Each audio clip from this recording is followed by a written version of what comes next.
हाय दोस्तों, मेरा नाम है अजीत कुमार और आप लोग देख रहे हैं मेरा यूट्यूब चैनल अज्जू टेक।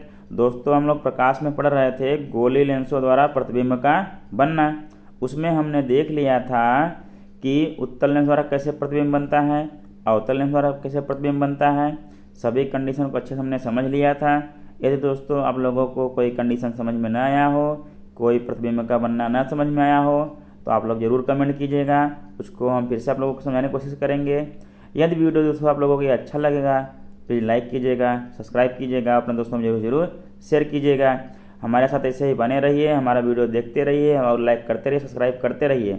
ठीक है दोस्तों, बाकी अपने फ्रेंडों में शेयर करते रहिए ताकि हमारा चैनल ग्रो करता रहे। हमारा चैनल ग्रो करता रहेगा तो हमारा भी क्या होगा, मनोबल बढ़ता रहेगा। आप लोगों के लिए वीडियो मैं बनाता रहूँगा। ठीक है दोस्तों, चलिए हम लोग क्या करते हैं, नेक्स्ट टॉपिक पढ़ेंगे गोलीय लेंसों के लिए चिन्ह परिपाटी।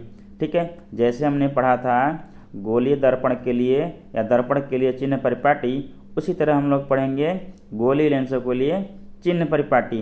दोस्तों, गोलीय लेंसों का चिन्ह परिपाटी और दर्पण का चिन्ह परिपाटी पूरा क्या होता है, समान होता है। ठीक है, उसमें कोई डिफरेंसेस नहीं है। बस एक डिफरेंस है, क्या है वो, जो उसमें हम लोग उसमें क्या करते थे, गोलीय दर्पण में किसी भी दूरी को हम लोग मुख्य अक्ष के समांतर क्या करते थे, दर्पण के ध्रुव से मापते थे। अब इसमें क्या करेंगे हम लोग, बस सभी दूरियां क्या करेंगे, प्रकाशिक केंद्र से मापेंगे। ठीक है, सभी दूरियों को प्रकाशिक केंद्र से मेजर करेंगे। ठीक है दोस्तों, यह डिफरेंस रहेगा, बाकी सब पॉइंट सेम रहेंगे, लेकिन आप लोगों को याद नहीं होगा। तो आइए हम लोग क्या करते हैं, फिर से एक बार देखते हैं गोलीय लेंसों के लिए चिन्ह परिपाटी का नियम क्या होता है। ठीक है दोस्तों, आइए अपना हम लोग टाइम वेस्ट नहीं करते हैं, चलते हैं अपने टॉपिक की तरफ। चलिए देखिए, पहला नियम क्या कह रहा है, पहला रूल क्या कह रहा है वस्तु सदैव लेंस के बाईं ओर रखा जाता है। ठीक है, इसको आप लोग याद रखेंगे, जैसे दर्पण में याद रखे थे। तो वस्तु क्या होगा, हमेशा सदैव जो भी लेंस रहेगा उसके क्या करेंगे, बाईं ओर रखेंगे। ठीक है, मान लीजिए लेंस हो गया तो इधर बाईं ओर हमेशा वस्तु रखेंगे। ठीक है, दाहिनी ओर नहीं रखेंगे। उसके बाद देखिए, मुख्य अक्ष के समांतर सभी दूरियां प्रकाशिक केंद्र से मापी जाती हैं। ये चीज़ हमने बताया है कि सभी दूरियां जो होंगी वो प्रकाशिक केंद्र से मापी जाएंगी, जो भी दूरियां मुख्य अक्ष के समांतर होंगी।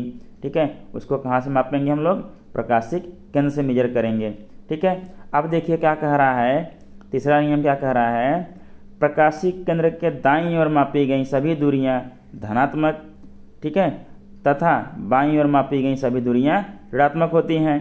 ठीक है दोस्तों, आइए इस रूल को अच्छे से समझते हैं, अच्छे से देखते हैं क्या कह रहा है। ठीक है, तो आइए दोस्तों देखते हैं रूल हमारे क्या क्या कह रहा है। हमने क्या पढ़ा, पहला रूल क्या था कि वस्तु सदैव लेंस के बाईं ओर रहेगा। ठीक है, ये देखिए अपना लेंस हो गया है, इसके हमेशा बाईं ओर कहाँ रहेगा, वस्तु इधर ही रहेगा, हमेशा किधर रहेगा, इधर रहेगा। वस्तु हमेशा लेंस के बाईं ओर रखा जाएगा। कहाँ रखा जाएगा, वस्तु सदैव लेंस के बाईं ओर रखा जाएगा। उत्तल लेंस में भी और क्या होगा, अवतल लेंस में भी वस्तु सदैव वस्तु क्या होगा, लेंस के बाईं ओर रखा जाएगा। ठीक है, जो कुछ भी वस्तु होगा लेंस के हमेशा बाईं ओर रखेंगे। और कह रहा है दूसरा रूल, मुख्य अक्ष के समांतर मापी गई दूरी सभी दूरियां क्या होंगी, प्रकाशिक केंद्र से मापी जाएंगी। लेंस का प्रकाशिक केंद्र कहाँ है, यहाँ है। अब इसके समांतर या तो इधर जो भी दूरियां रहेंगी, ठीक है, दाईं ओर, या तो जो दूरियां क्या रहेंगी, बाईं ओर, सभी दूरियां कहाँ से मापी जाएंगी, प्रकाशिक केंद्र से लेंस के।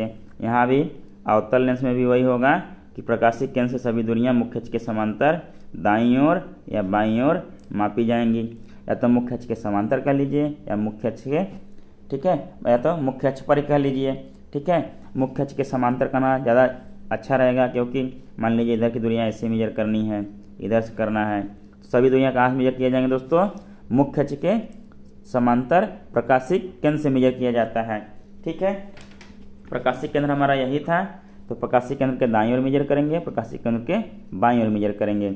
अब दाईं ओर और बाईं ओर मेजर करने पर क्या कंडीशन रहेगा, आइए देखते हैं। रूल नंबर 3 में जो हमने पढ़ा था अभी, रूल नंबर 3 में हमने देखा था दोस्तों, प्रकाशिक केंद्र के दाईं ओर, देखिए अपना प्रकाशिक केंद्र है दोस्तों, प्रकाशिक केंद्र के दाईं ओर हमारा किधर रहेगा, इधर रहेगा।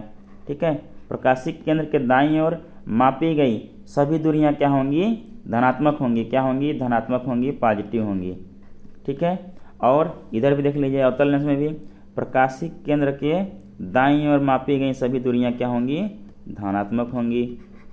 और क्या कह रहा है इसी रूल में, प्रकाशीय केंद्र के बाईं ओर मापी गई सभी दूरियां क्या होती हैं, ऋणात्मक होती हैं। क्या होती हैं, ऋणात्मक होती हैं।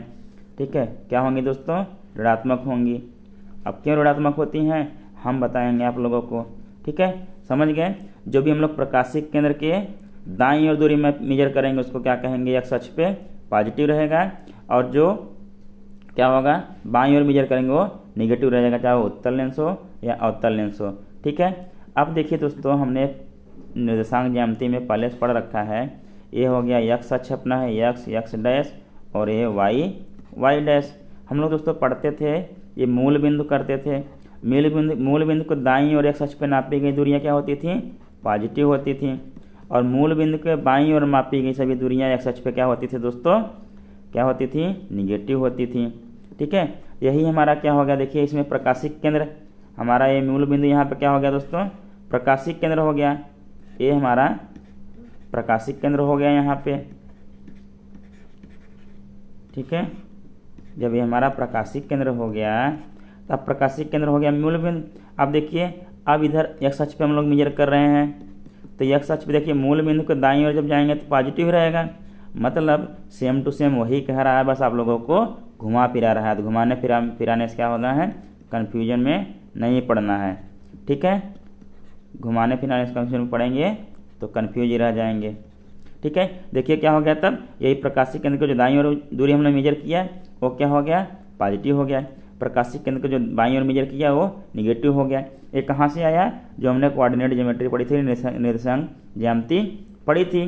ठीक है, निर्देशांक ज्यामिति हमने पढ़ी थी कि मूल बिंदु के एक्स अक्ष, मूल बिंदु को दाईं ओर मापी गई सभी दूरियां एक्स अक्ष पे क्या होंगी, धनात्मक, और मूल बिंदु के बाईं ओर मापी गई सभी दूरियां एक्स अक्ष पे क्या होंगी, ऋणात्मक होती हैं। वही यहाँ पे कह रहा है कि प्रकाशीय के केंद्र के दाईं ओर मापी गई सभी दूरियां धनात्मक होंगी, और प्रकाशीय केंद्र के बाईं ओर मापी गई सभी दूरियां ऋणात्मक होंगी, लेकिन कहाँ, एक्स अक्ष पे।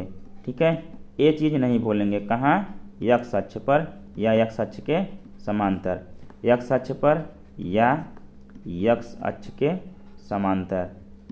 ठीक है, ये कंडीशन आप लोग नहीं भूलेंगे। ठीक है दोस्तों, समझ में आ गया, 3 रूल समझ में आ गया। आइए अब क्या करते हैं, चौथा रूल देखते हैं।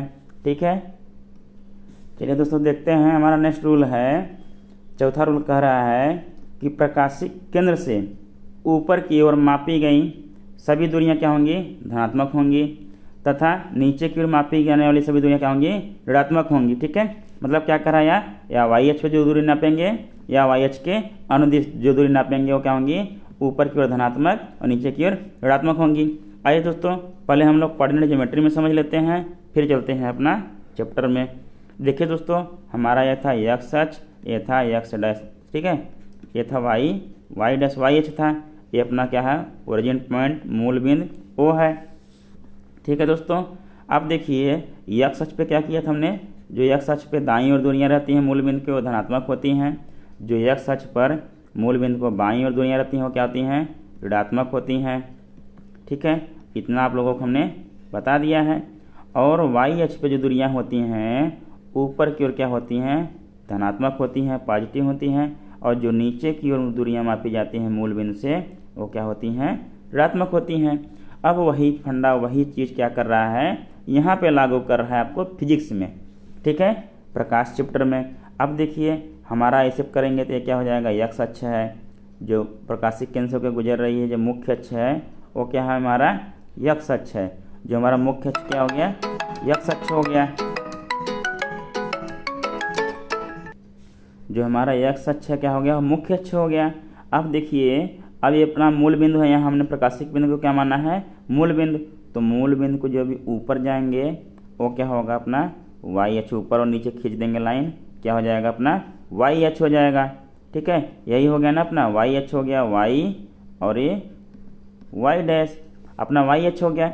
इसीलिए दोस्तों ये बोल रहा है कि मुख्य अक्ष क्या कहते हैं, मुख्य अक्ष के लंबवत कह लीजिए, मुख्य अक्ष के लंबवत क्या है, मुख्य अक्ष के लंबवत मापी गई सभी दूरियां ऊपर की ओर क्या होंगी, पॉजिटिव होंगी, जो भी ऊपर की ओर दूरी मापी जाएगी।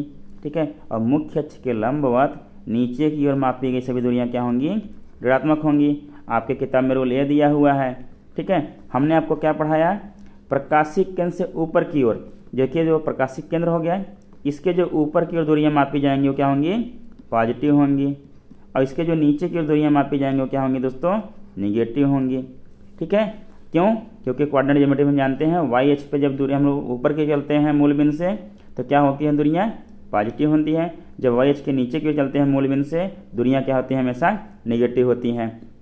ठीक है, आप लोगों को कुछ नहीं समझना है, सिर्फ कोऑर्डिनेट ज्योमेट्री समझना है। कोऑर्डिनेट ज्योमेट्री आप लोग समझ गए हैं, निर्देशांक ज्यामिति समझ गए हैं, तो बाकी आप लोग प्रकाशिक केंद्र, ठीक है, अब बाकी क्या करेंगे, गोली दर्पण का और गोली लेंस का चिन्ह परिपाटी आसानी से समझ जाएंगे। ठीक है दोस्तों, इतना समझ गए, चलिए आगे बढ़ते हैं। आइए दोस्तों, क्या कर रहा है, 5वां रूल देखते हैं। उत्तल लेंस का मुख्य फोकस लेंस के दाईं ओर होता है, इसलिए उत्तल लेंस का मुख्य फोकस पॉजिटिव होता है। दूसरा कह रहा है 6वां रूल, अवतल लेंस का मुख्य फोकस लेंस के बाईं ओर होता है, इसलिए अवतल लेंस का मुख्य फोकस नेगेटिव होता है।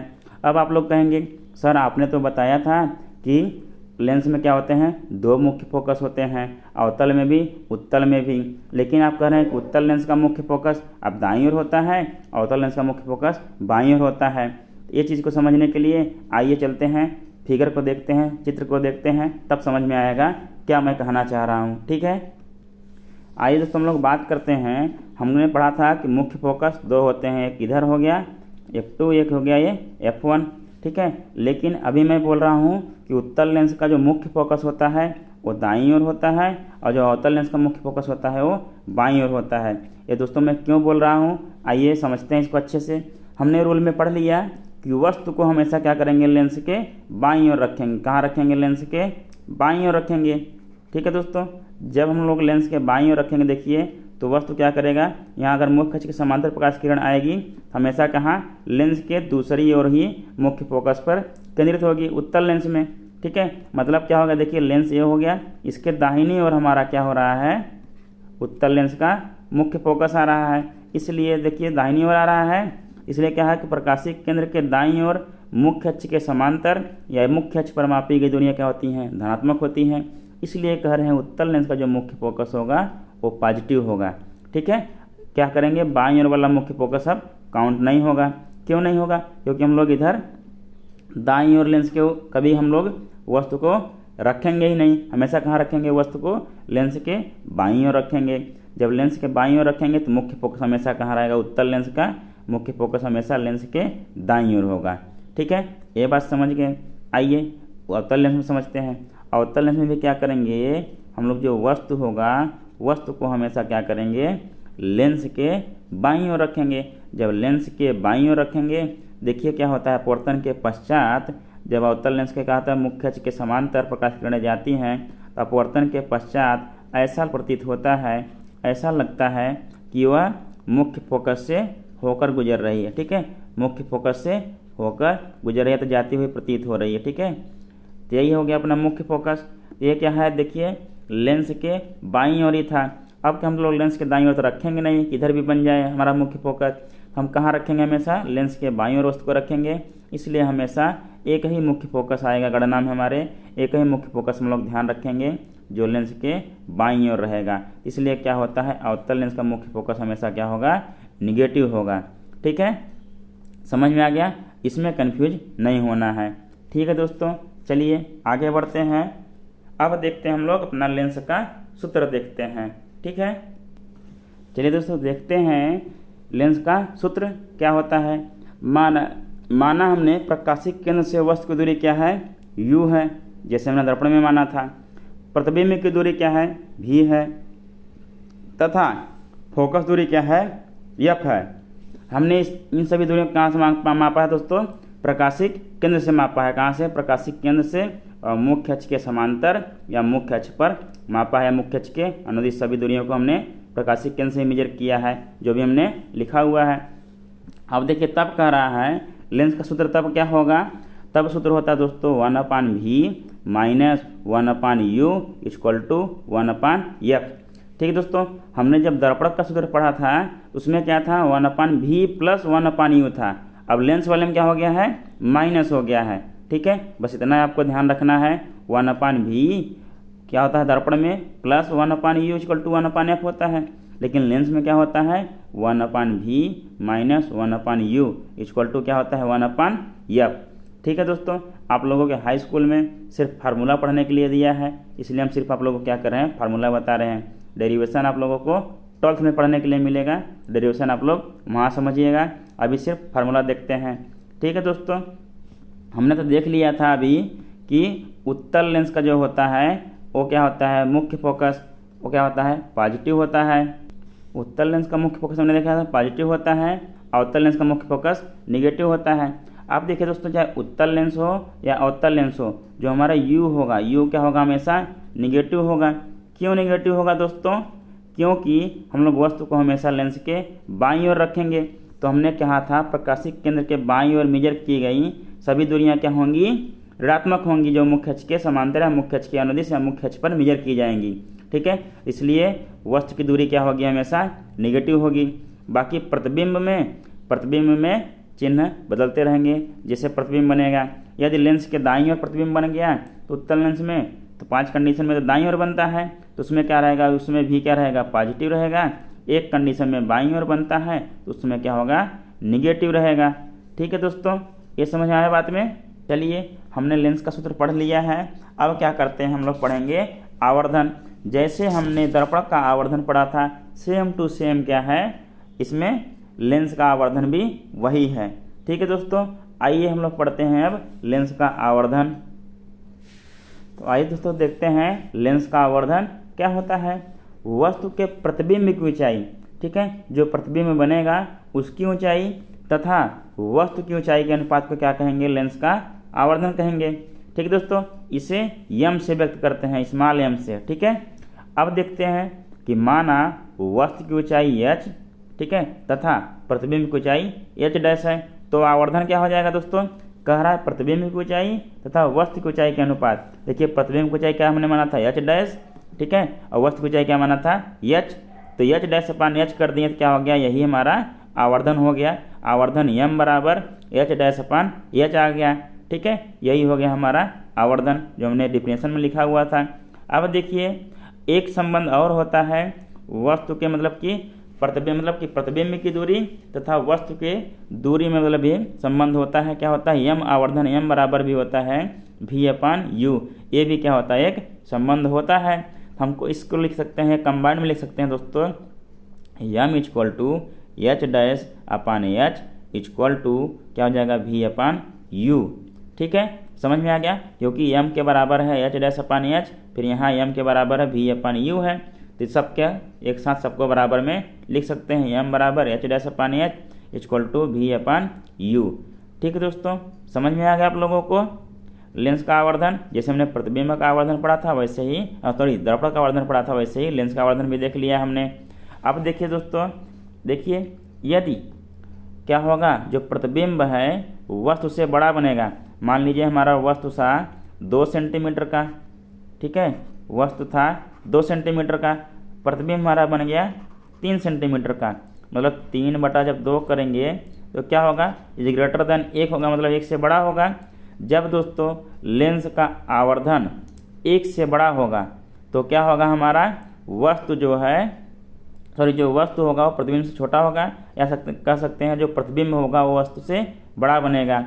यदि मान लीजिए हमारा 2 सेंटीमीटर का वस्तु था, फिर क्या हो गया, 2 सेंटीमीटर का इमेज भी बन गया, तो 2/2 हो जाएगा तब आवर्धन में, तब क्या आ जाएगा, बराबर 1 के बराबर आ जाएगा। इस समय क्या होगा, वस्तु के बराबर प्रतिबिंब बनेगा। आपको आवर्धन कहीं 1 दिखता है, आप कहेंगे जो प्रतिबिंब बनेगा वस्तु के बराबर बनेगा। ठीक है, अब मान लीजिए हमारा वस्तु था 3 सेंटीमीटर का, ठीक है, वस्तु था h 3 सेंटीमीटर का, और हमारा प्रतिबिंब बन गया h डैश 2 सेंटीमीटर का। अब क्या होगा, देखिए 2/3 हो जाएगा, मतलब इज लेस देन 1 हो जाएगा ये। ठीक है, इज लेस देन 1 मतलब किसी वस्तु का आवर्धन यदि आपको दिया हुआ है, किसी लेंस का आवर्धन आपको दिया हुआ है कि 1 से नीचे है, तो आप क्या समझेंगे, आप समझ जाएंगे कि जो प्रतिबिंब बन रहा है वो वस्तु से छोटा बन रहा है। आइए इसको अच्छे से समझते हैं दोस्तों। देखिए दोस्तों, हम कह रहे हैं आपसे कि m जो होगा यदि इज ग्रेटर देन 1 हुआ, ठीक है, आवर्धन इज ग्रेटर देन 1 हुआ तो जो प्रतिबिंब बनेगा वस्तु से बड़ा बनेगा, ठीक है। प्रतिबिंब जो है वस्तु से बड़ा बनेगा। कैसे बनेगा हमने बता दिया, एक बार फिर से बताएंगे फिर दोस्तों। यदि जो है m बराबर 1 है तो प्रतिबिंब जो है वस्तु के बराबर बनेगा, ठीक है दोस्तों। प्रतिबिंब वस्तु के बराबर रहेगा।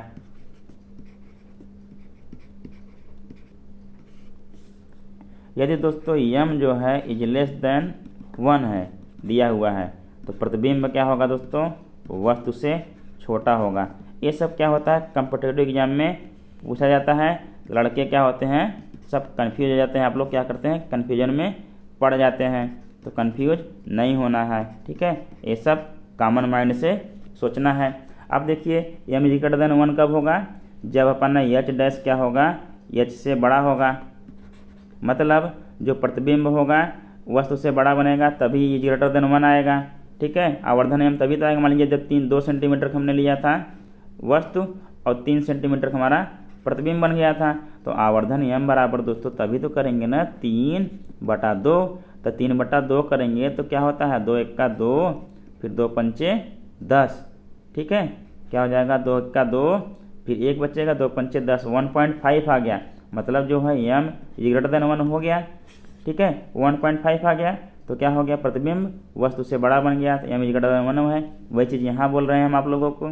अब देखिए यहाँ जो m बराबर 1 दे रहा है, अब क्या करेंगे, m बराबर 1 का मतलब 2 सेंटीमीटर का हमने वस्तु लिया और 2 सेंटीमीटर का प्रतिबिंब भी बन गया, तभी तो m बराबर निकालेंगे h डैश प्रतिबिंब की ऊंचाई अपान क्या करेंगे, बिंब की ऊंचाई या वस्तु की ऊंचाई, तो बराबर क्या हो जाएगा, 1 आ जाएगा।